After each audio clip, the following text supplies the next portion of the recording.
Welcome to this video where I'm going to show you the Feed the Beast world that Tina and Scott and I and Trent worked on. This is the Feed the Beast co-op map that was released briefly online. This is where you start up here. We call it the spaceship. You're not allowed to use anything that's up here when you're playing the game. But this is where you start. Tells you to read the rules, pass the door.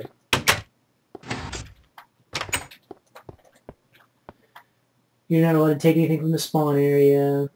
Don't destroy any blocks from the monument. Don't take or destroy any blocks from the monument. In the event of death, visit the extra light room upstairs. For timed runs, time has already started. To start, stand in the hole and push the button.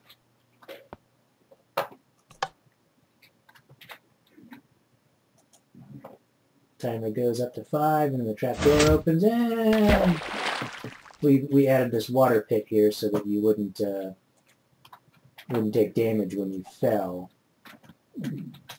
down here. And here we go. Here's a quick overview of the world we created. We've almost completed Feed the Beast. We're waiting on Tina to finish breeding our bees for us. This is our main work area. This is early on. This is where we made everything. There's our transmutation table. Up there, we've got alloy furnaces, a lot of chests. Here's our reference chest. This has a lot of objects in it that you can use to get the transmutation table targeted to the right area. Project tables that we use to build things. Here's a chest where we put things when we're completing. This is where we put the items that we are making to complete part of the monument. We can go over here and I can show you the monument.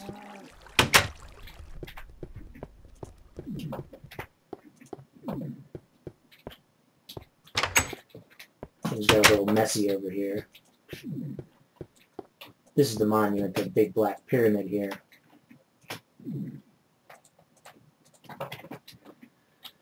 And basically, inside here, there are all these tasks to put together. Basically, each one of these tasks, you would create a whole set of items and come and dump them in this thing in the floor here is a red power transposer. So it sucks down the things that you dump on top of it. And then when you've provided all the things that you're supposed to get for a particular quest, the lights turn on, and one of these doors would open. For instance, here's for instance, advanced machines. We have to build one of these, each one of these advanced machines, feed it to the beast, and once we've done that, this door would open here, and you have access to this chest, and the chest would give you some additional material. When you start off in this map, you have nothing, except just enough to start making cobblestone, and from there you have to work your way up to everything we've done here.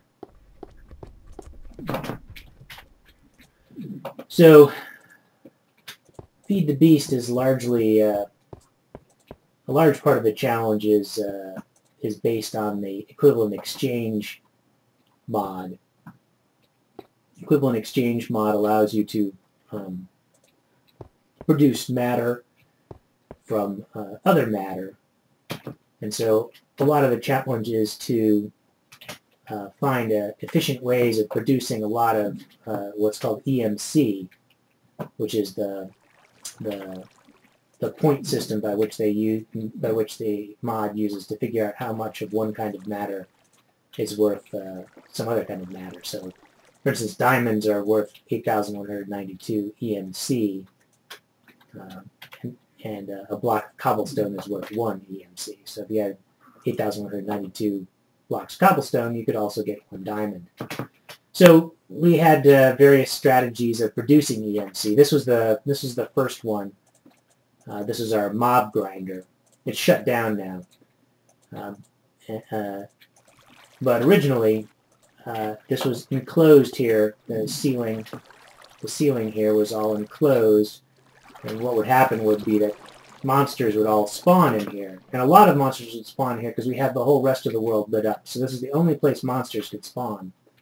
So all the monsters in the world would spawn in this area. And they would eventually wander into one of these water troughs. And the water would bring them down here.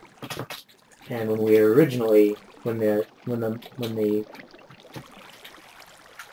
mob grinder tower was originally up and working, the water would dump them down here, and they would plummet down here to their death. And we would have this transposer in the floor here, which is connected down here to this system. So the transposer up there would pull all the mob loot out and dump it in this pipe, and this engine would pump it over there to a chest that we had in place.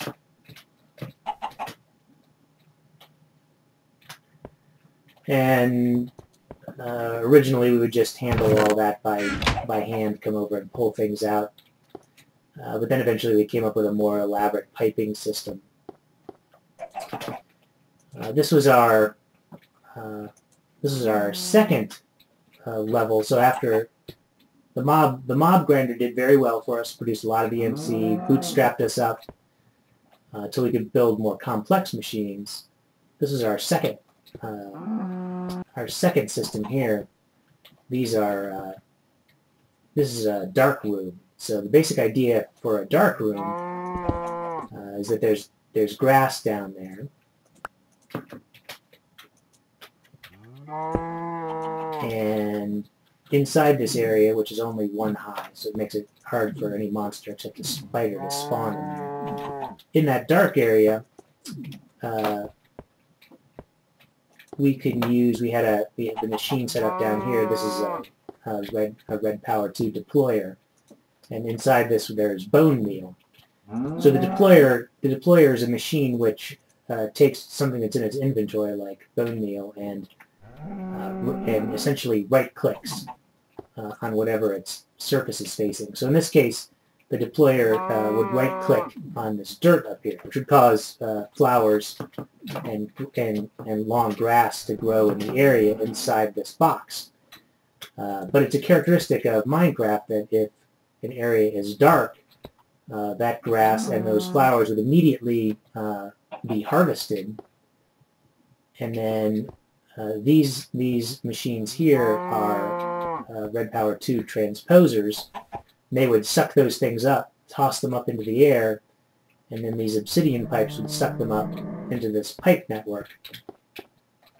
And we would use these pipes to bring it down here, and we had a system set up here with filters and energy collectors where we would produce diamonds, and this one would produce the diamonds, and then over here this one would produce bone meal to feed back into that thing and keep the thing running. And so when this thing was running full blast, these pipes would all be filled with flowers and seeds that would come down here, and all that EMC would get converted into diamonds and a little bit of bone meal for us to keep the system running.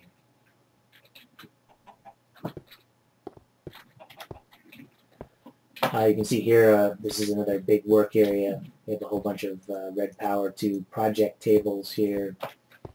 We use these guys to produce things that we need a bunch of.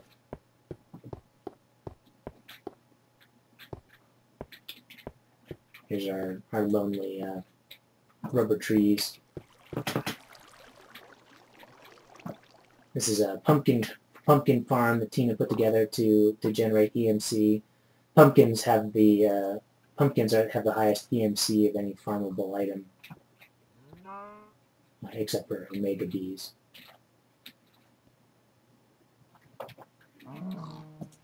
Let's see. So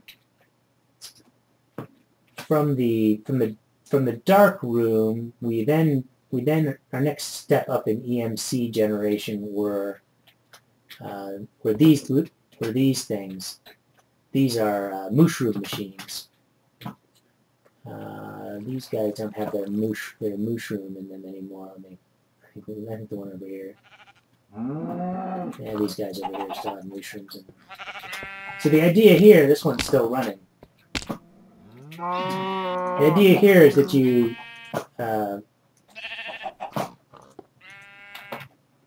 have a mushroom in this middle of this machine here, and you have these are again Red Power 2 deployers, and they're filled with wooden bowls. When you right-click on a mushroom with a wooden bowl, you get a bowl of mushroom soup. Bowls of mushroom soup have a very high EMC value. So the idea is that this thing just sits here and constantly right-clicks bowls on the mushroom in the middle, and produces bowls of mushroom soup. The mushroom soup goes over here into an energy collector that produces diamonds.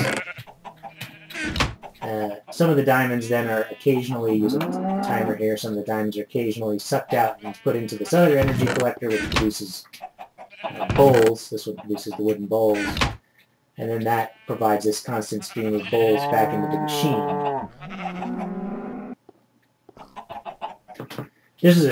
These mushroom machines were a big step up in EMC generation for us.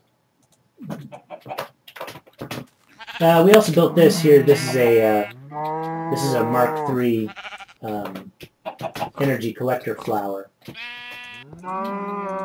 There's sheep that have fallen in the holes there, so it's hard to see the other two energy collectors down there, but they're down there. These are just sitting here converting sunlight into EMC. This collector flower is very expensive to make in terms of EMC, and it is not as fast as a mushroom machine. Ultimately, our best EMC production value, and also it's possible to produce this as long as you have blaze rods, which we had at the same time we made mushroom machines, but I wasn't aware of this technology.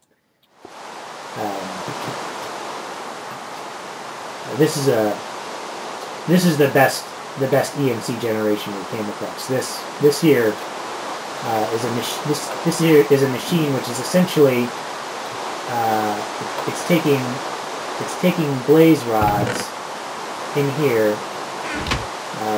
This filter sucking blaze rods out and putting them into this rotary macerator, which we've massively overclocked. And macerating, when you macerate blaze rods, you get 5 blaze powder, which go back up to this pipe into this energy collector. And it only takes each blaze powder has enough EMC to produce half of a blaze rod. So since you can produce 5 with the macerator, you get a net increase of 3 blaze powder going around in this circle here, and you can, which is 1.5 blaze rods, and a blaze rod is 1,000 EMC. So this is the most efficient EMC generation machine that we made, and it's I think you can make it basically at the same time that you can make the mushroom machine. I don't think there's any reason to make the mushroom machine when you can make this. And you can see it just churns out EMC.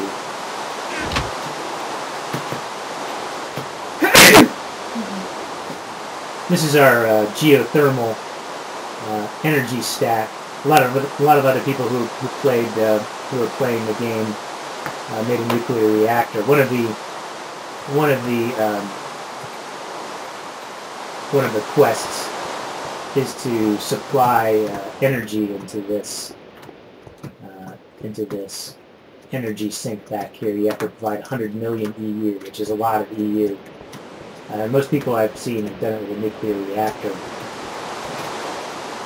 We did it with this geothermal energy system,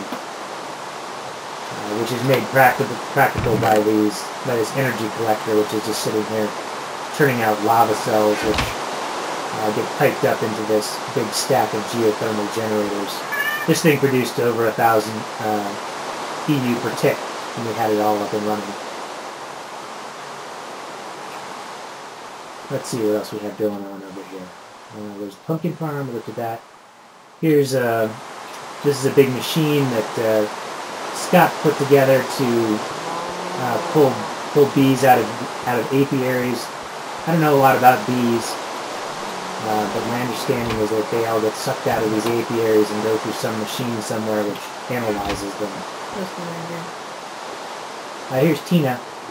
Tina's working on the last quest we have to do to complete the game, which is to breed the Omega bees.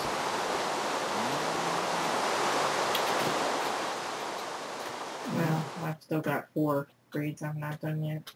Oh, okay, we've got 4 more breeds, but Omegas are the hardest. Here's the bee chests filled with all kinds of various bees.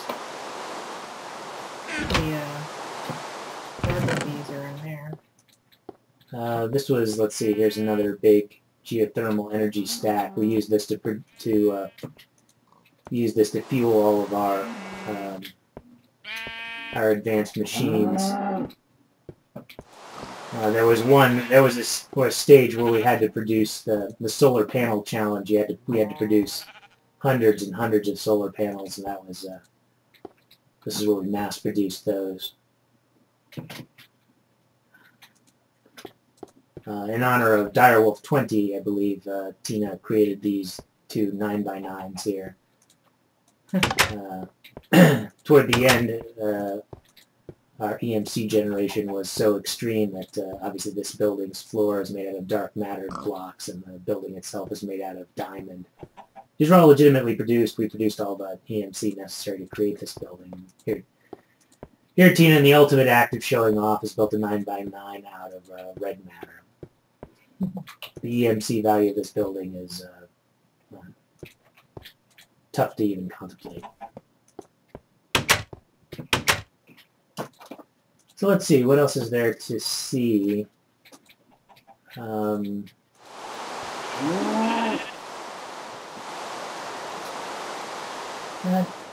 That may be about it. We could go down and look in the Nether, but there's not much down there except hordes and hordes of zombie pigmen. We finished all these quests. So when we originally started, there was this frame door here. You can see it up in the ceiling was down, so we couldn't see this area back here. And we thought we were done. We completed this. We finished off our last quest. I threw the last item into the transposer, and this big door opened up, exposing this back area here.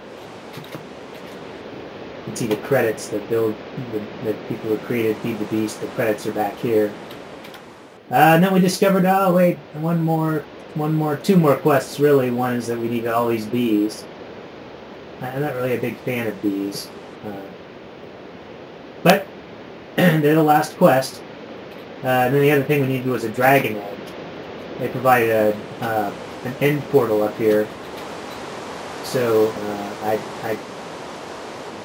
put together I have my full set of gem armor here, and my Archangel Smite ring. Jumped through that, took out a dragon, brought back the egg, the dragon's egg.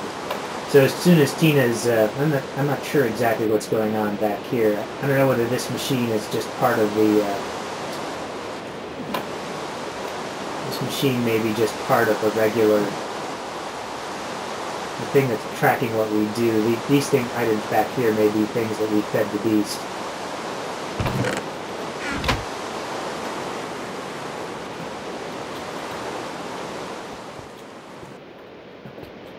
Anyway, so we're near the end. As soon as Tina's done breeding these last few bees, we'll be able to put them in the chest, and then hopefully the quest is at an end. It was fun. I had a good time doing it. I think Tina and Scott also had a good time doing it. Yep. Trent. Trent didn't. We played it a lot late at night, so Trent didn't get to do a lot on this map, but I think he enjoyed it as well. Here, I'll go for a. I'm going to show you a quick aerial view of the whole thing here.